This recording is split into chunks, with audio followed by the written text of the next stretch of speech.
स्वागत है NF news पर। मैं हूं आपके साथ रोहित। महाराष्ट्र के मुख्यमंत्री के तौर पर देवेंद्र फडणवीस ने 2400 से ज्यादा दिन बिता लिए।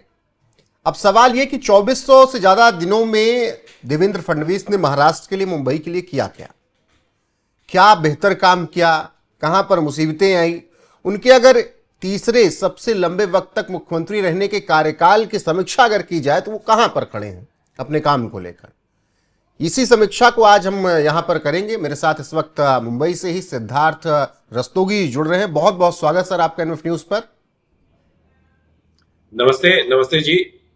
सिद्धार्थ जी, 2400 से ज्यादा दिनों तक देवेंद्र फडणवीस कुर्सी पर बैठ चुके हैं अपने अलग अलग कार्यकाल में।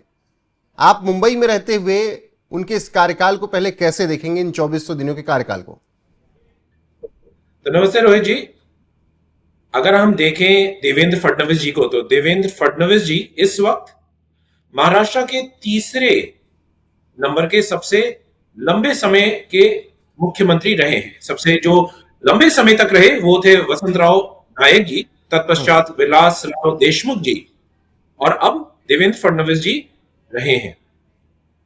अगर आप इनके 3 कार्यकालों की समीक्षा करें तो एक जो लफ्ज आप कह सकते हैं, एक फ्रेज जो देवेंद्र फडणवीस जी के लिए उपयुक्त बैठता है वो है इंफ्रास्ट्रक्चर मैन ऑफ इंडिया।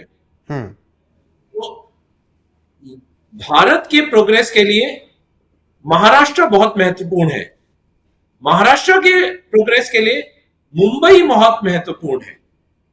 तो देवेंद्र फडणवीस जी ने सिर्फ महाराष्ट्र या मुंबई के लिए नहीं किया, बल्कि सारे आसपास के सारे डिस्ट्रिक्ट्स के लिए उन्होंने जबरदस्त ग्रोथ की। पहले लोग सोचते थे कि महाराष्ट्र का अर्थ है मुंबई पुणे कॉरिडोर। इस एरिया में अगर ग्रोथ हो रही है, इस एरिया में आपने अगर जमीन ले ली तो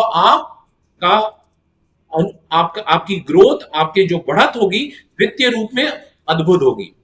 लेकिन देवेंद्र फडणवीस जी ने एक दिखा दिया कि महाराष्ट्र का चहुमुखी प्रोग्रेस, चहुमुखी बढ़त, चहुमुखी उत्कृष्ट राज्य के रूप में ये प्रस्तुत हुआ है। अब 2-3 चीजें पहले समझते हैं जी कि महाराष्ट्र भारत के लिए क्यों महत्वपूर्ण है। अगर देखा जाए तो आज के दिन में महाराष्ट्र भारत का तीसरा सबसे ज्यादा लैंड के हिसाब से बड़ा स्टेट है। दूसरा, पॉपुलेशन के हिसाब से, जनसंख्या के हिसाब से अगर हम देखें तो दूसरा सबसे बड़ा है। लेकिन ये भारत के अर्थव्यवस्था में सबसे ज्यादा कंट्रीब्यूट करता है, सबसे ज्यादा उसका योगदान है। लगभग 15 से 16%, एक छठवां हिस्सा भारत के जो जीडीपी है उसमें महाराष्ट्र कंट्रीब्यूट करता है। उसी प्रकार से अगर मैं एक्सपोर्ट्स को पकड़ूं, यहां से निर्यात को पकड़ूं, तो लगभग 1/4 हिस्सा, 25% सिर्फ महाराष्ट्र से जाता है। इंडस्ट्रियल आउटपुट को पकड़ूं तो लगभग 18 से 20% आउटपुट महाराष्ट्र से जाता है। इतना सब करने के पश्चात भी आज महाराष्ट्र लगभग $600 बिलियन की अर्थव्यवस्था है। लेकिन जब से देवेंद्र फडणवीस जी आए हैं, उन्होंने पूरे महाराष्ट्र का इंफ्रास्ट्रक्चर ही बदल दिया है। चाहे वो अटल सेतु ब्रिज हो, जो साउथ मुंबई से नवी मुंबई जाने के लिए 2.5-3 घंटे लगते थे, वो आज मात्र 20 से 25 मिनट में होता है। एक एक्सप्रेसवे जो तैयार होकर के कार्यरत हो जाएगा पूर्णतया एकदम सुंदर, वो हिंदू हृदय सम्राट बाला साहेब ठाकरे हाईवे जो नागपुर से मुंबई को कनेक्ट कर रहा है। अर्थात विदर्भ जो नेग्लेक्टेड एरिया था महाराष्ट्र का, उसको जो मेन इकोनॉमी है उससे कनेक्ट कर रहा है। अगर मैं मुंबई की ही बात करूं तो मुंबई में मेट्रो का काम तेजी से चल रहा है। 1, 2, 3, 4, अब 2B, 3C, 7th number metro तो पूरे मुंबई में मेट्रो जबरदस्त आ रहा है, लेकिन जो जो अगर इन सारी व्याख्यान को अगर मैं तीन तीन चीजों में अगर इसका विभाग करूं, देयर आर थ्री रीजन, तीन कारण हैं जिनकी वजह से देवेंद्र फडणवीस और महाराष्ट्र का जो उदय हुआ अभूतपूर्व था। पहला जो सबसे इंपॉर्टेंट है वो है एक्सपोर्ट ओरिएंटेशन। एक्सपोर्ट ओरिएंटेशन का अर्थ है कि महाराष्ट्र के पास एक नेचुरल एक फेवर है, एक उसके पास उपलब्धि है कि उसका बहुत सारा जो स्टेट का लगा हुआ है समुद्री तट से हाथ, यहां से एक्सपोर्ट्स करने की, महाराष्ट्र से सारे विश्व को जोड़ने की एक एक बहुत आसान तरीका है। और आज के दिन में जो महाराष्ट्र सोच रहा है लगभग $150 बिलियन का एक्सपोर्ट 2030 तक महाराष्ट्र प्रयास कर रहा है। दूसरा ईज ऑफ डूइंग बिजनेस, चाहे वो व्यापारी हो चाहे वो इंडस्ट्रियलिस्ट हो, उनके साथ एक पार्टनरशिप, उनके साथ एक ऐसा व्यवहार जैसे मित्र के साथ होता है। कोई ब्यूरोक्रेट या कोई इंडस्ट्रियलिस्ट के साथ नहीं, साथ में सबका विकास और साथ में सबका साथ। इसमें उन्होंने एक डिजिटल ऑनलाइन पोर्टल लगाई है जिसका नाम है मित्र, और जिसके अंदर 128 सर्विसेज आती हैं। लगभग 14 विभाग महाराष्ट्र के साथ में काम करते हैं।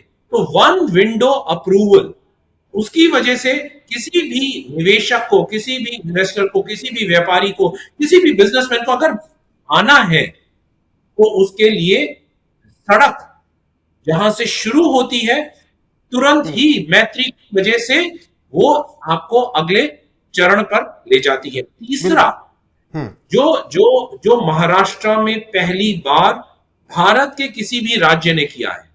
आज तक हम सुनते थे भारत का जीडीपी, विश्व का जीडीपी, स्टेट का जीडीपी। महाराष्ट्र ने क्या किया है, हर एक डिस्ट्रिक्ट, हर एक तालुका को वो मैप कर रहा है उस डिस्ट्रिक्ट आउटपुट के लिए, ग्रॉस डिस्ट्रिक्ट डोमेस्टिक प्रोडक्ट, ना कि स्टेट डोमेस्टिक। नॉट मतलब हम स्टेट जीडीपी की बात नहीं कर रहे, यहां पे हम डिस्ट्रिक्ट के जीडीपी की बात कर रहे हैं जी। तो लोकल लोगों का कितना फायदा हो रहा है, कितना उसके आउटपुट से उनको कितना, उनकी आय कितनी बढ़ रही है, उस सब का मेजरमेंट ये सिर्फ महाराष्ट्र में हो रहा है। तो इन तीन ईज की वजह से, 3 ईज की वजह से अद्भुत हम सुशासन देख रहे हैं, आगे बढ़ता जा रहा है महाराष्ट्र। बिल्कुल सर, आपने कहा। लेकिन जब लगातार महाराष्ट्र को जब हम बात करते हैं, मुंबई की बात करते हैं, तो मैं लगातार आया गया रिपोर्टिंग की मैंने देखा वहाँ पर बांद्रा वर्सोवा लिंक, अटल सेतु की आप बात कर रहे हैं वो हमने देखा, चेंबूर लिंक हमने देखा, इसके अलावा हमने ऑरेंज गेट टनल देखी, फिर बोरीवली टनल देखी जो ज़मीन के अंदर से निकल रही है। ये सब हमने वहाँ पर देखा है। मेरा सवाल ये कि आपने जब कहा कि दुनिया के सभी निवेशकों को वहाँ पर बुलाया जा रहा है, टेस्ला आ रही है, अमेजन आ रहे हैं, दुनिया की बड़ी बड़ी कंपनियाँ आ रही हैं, लेकिन सबसे बड़ी समस्या जाम, ट्रैफिक मुंबई की सबसे बड़ी समस्या है। आपको लगता है कि काम हुआ है देवेंद्र फडणवीस के कार्यकाल में उस ट्रैफिक को डाइवर्ट करने में, कम करने में? तो देखिए, ट्रैफिक किन चीजों से कम होगा? सबसे पहला, आपको ऑल्टरनेट रूट्स बनाने पड़ेंगे। तो सबसे पहले देवेंद्र फडणवीस जी ने क्या किया है, वाटरवेज का उन्होंने पायलट किया है, जिससे कि लोग वाटरवेज के माध्यम से ट्रांसपोर्टेशन कर सके। दूसरा, ट्रैफिक जैम कब कम होगा? जब पब्लिक इंफ्रास्ट्रक्चर जबरदस्त होगा। अब क्या हो रहा है, पहले सिर्फ हमारे पास बॉम्बे की लोकल ट्रेन थी, आज मेट्रो हर एक कोने को टच कर रही है। उसके साथ आज से पहले सिर्फ एक ही हाईवे था, ईस्टर्न एक्सप्रेस हाईवे और वेस्टर्न एक्सप्रेस हाईवे, जो मुंबई को पूरा कनेक्ट करता था।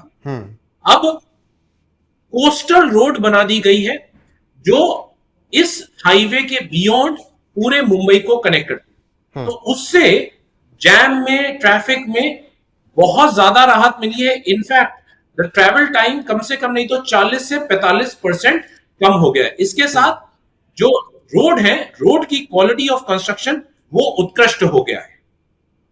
बिल्कुल। तो इससे, और एक और चीज जो मुंबई में हो रही है, वीकेंड पर रविवार के दिन बिना प्राइवेट कार्स और बिना प्राइवेट व्हीकल्स के डिस्ट्रिक्ट्स बना दिए गए जहां पे प्राइवेट व्हीकल चलना ही नहीं है। आपको पैदल चलना है। पैदल यात्रियों के लिए आपके लिए कॉरिडोर्स बना दिए गए हैं, आपके लिए पेवमेंट्स बना दिए गए हैं, और आपके लिए ऐसी जगह जहां पे बच्चे खेल सकें और मुंबई का आनंद ले सकें। बिल्कुल सर। और आखिरी सवाल मेरा, आप अभी तीसरे नंबर पर हैं सबसे बड़े कार्यकाल वाले मुख्यमंत्री। देवेंद्र फडणवीस को आपको क्या लग रहा है, अभी आगे वो बड़ा इतिहास रच सकते हैं? तो मुझे लगता है कि देवेंद्र फडणवीस बहुत उत्तम काम कर रहे हैं। इनको मैं सिर्फ 3 आय से समराइज करना चाहूंगा। एक, इंफ्रास्ट्रक्चर ट्रांसफॉर्मेशन, उन्होंने पूरे इंफ्रास्ट्रक्चर का बदलाव कर दिया है जी। दूसरा, इंडस्ट्रियल एंड टेक लीडरशिप, जैसा आपने भी बोला कि 11 बिलियन डॉलर का एक इनोवेशन सिटी बन रहा है, जहां पे सेमीकंडक्टर्स होंगे, जहां पे फिनटेक होगा, जहां पे स्टार्टअप्स होंगे, जहां पे ग्लोबल कैपेबिलिटीज डेटा सेंटर्स होंगे। और तीसरा कि tech leadership, industrial and tech leadership, तो innovation cities, industrial and tech leadership और इंफ्रास्ट्रक्चर ट्रांसफॉर्मेशन। तो ये तो मैं मानता हूं कि देवेंद्र फडणवीस की अभी शुरुआती पारियां हैं। The best is yet to come. अभी तो सबसे उत्तम चरण दिखना बाकी है, क्योंकि याद रखिए, मुखिया मुख सो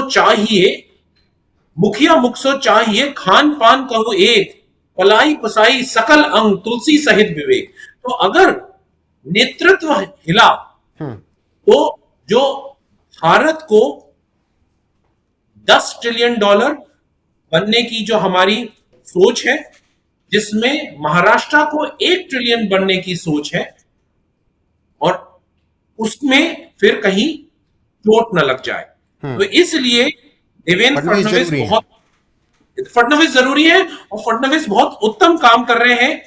पॉलिसी और पॉलिटिक्स में continuity is the key. Continuity बहुत आवश्यक है, और वो काम मुख्यमंत्री देवेंद्र फडणवीस बखूबी कर रहे हैं। बहुत शुक्रिया सर आपका हमारे साथ जुड़ने के लिए। महाराष्ट्र पे आगे बहुत बातें होती रहेंगी लगातार, लेकिन इस वीडियो में बस इतना ही। अभी के लिए आप सब दर्शकों की राय क्या है, सर ने जो बातें कही हैं कमेंट सेक्शन में जरूर बताइएगा। बने रहेगा हमारे साथ लगातार। सर बहुत शुक्रिया आपका जुड़ने के लिए हमसे। नमस्कार।